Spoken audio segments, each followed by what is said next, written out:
Anong nangyari? Apo ko, tingnan mo, bumaba ka. Tingnan mo ang mga manukan. Nag-iingay ang aso at pusa natin. Maging ang mga manok. Aligaga sa pag-iingay. Alamin mo, Apo, kung anong nangyayari sa ating mga manukan. Ano kaya ang nangyayari sa mga alagang manok ni Lolo Ingo at ni Sus? Mga giliw kong taga-subaybay, patuloy nating subaybayan at pakinggan ang aking mga kwento para malaman natin kung ano ang nangyayari sa mga alagang manok ni Lolo Ingo at ni Sus. Ganito nag-umpisa ang kwentong ito. Sa tagpong ito, nagising na lang si Lolo Ingo sa ingay sa baba ng kanilang bahay. Sinabihan niya si Sus na alamin kung bakit nag-iingay ang mga alagang manok kasama ang kanilang aso at pusa. Bumaba na nga si Sus at tiningnan kung ano ang mga nangyayari sa paligid. Pinakiramdaman niyang mabuti bago siya tumuloy pumunta sa kulungan ng mga manok. Kitang-kita ni Sus na si Tiger, ang alaga nilang asong gubat, aligaga sa pagtatahol, umiikot sa kulungan, tumatakbo palayo, tumatakbo palapit. At si Minggay naman na alaga nilang pusa, nakatingala sa may punong langka. Gustong-gustong umakyat ni Minggay sa puno ng langka. Lo! Bumaba po kayo! Tingnan nyo ang mga alaga nating manok. Huwag mo akong madaliin, Apo. Alam mo naman, masakit na ang aking tuhod. Umatake na naman ang aking rayuma. Nakababa na nga si Lolo Ingo at tiningnan niya ang mga manukan.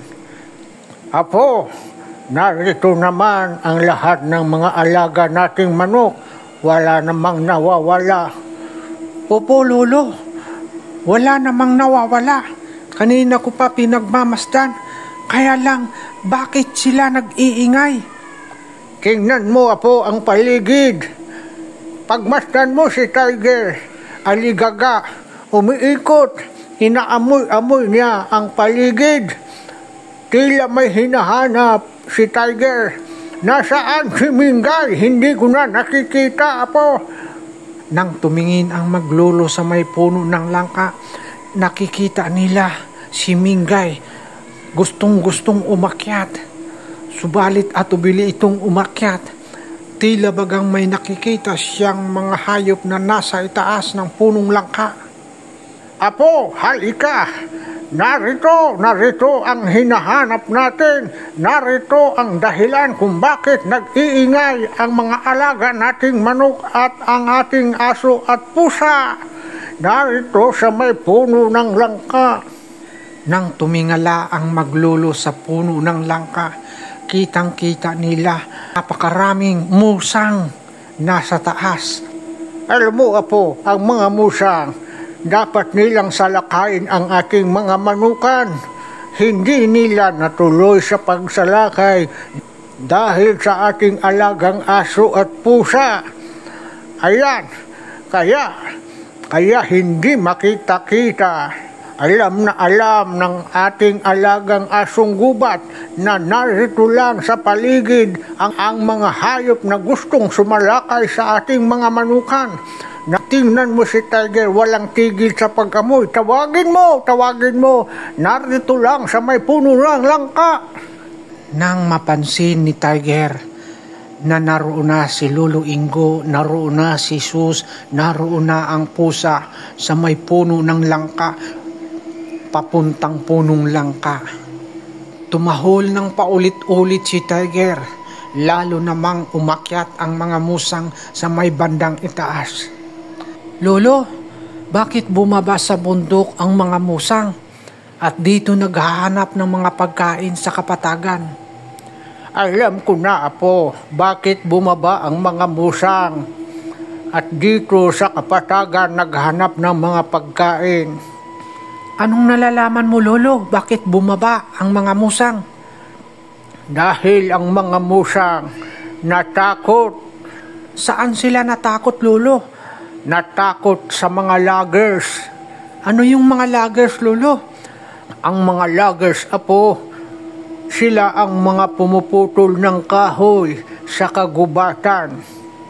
Winawasak nila ang kagubatan dahil sa kanilang sariling interes. Lolo, di ba't bawal pumutol ng mga kahoy? Tama ka, Apo. Bawal na bawal sa DENR ang pagputol ng kahoy. Alang-alang sa kapakanan ng mga tao. Lolo, anong ibig mo sabihin kapakanan natin? Oo, Apo. Ang iniisip ng DENR ay kapakanan natin kapag nawala na ang mga punong kahoy.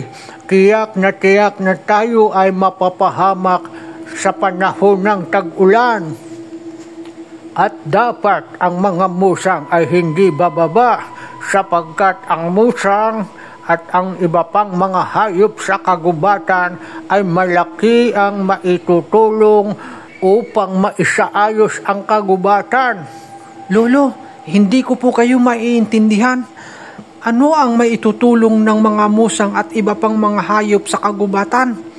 Malaki, Apo, malaki. Kapag naroon lang ang mga musang at iba pang mga hayop sa gubat, ay malaki ang kanilang maitutulong sa pamamagitan ng paglago uli, pagdami uli ng mga puno. Paano, Lolo? Paano? Nagtatanim po ba sila ng mga puno? Hindi direktang nagtatanim ang musang at ang iba pang mga hayop, Apo. Kapag nanatiling nakatayo ang mga puno, lalong-lalo na ang tinatawag na mother tree o ina ng mga puno, ang mga musang at iba pang mga hayop, ibon, ano pa mang hayop dyan sa gubat, ay marami silang makakain. Ang bunga ng mga puno ay kinakain nila, Apo. At kapag idinudumi na nila ang mga buto ng puno sa may lupa, tutubo po uli ito, Apo. At pagtubo at lumaki, magiging maganda uli ang kagubatan natin. Ganun po ba, Lolo? Ganun yan, Apo. Kaya ipinagbabawal ng DENR ang pagputol ng mga punong kahoy sa gubat para manatili ang mga hayop na naroon at manatiling balanse ang ating kalikasan. Dumating man ang tag-ulan, ay hindi tayo bahain dito sa kapatagan. Ganito ang mangyayari, Apo, kapag wala ng mga puno. Mabubulok ang ugat ng pinutol na puno. Kapag nabulok na, pag dumating ang tag-ulan, lumalambot ang lupa. Kapag lumambot na ang lupa, magkakaroon ng landslide. Lahat ng lupa sa bundok bababa sa kapatagan.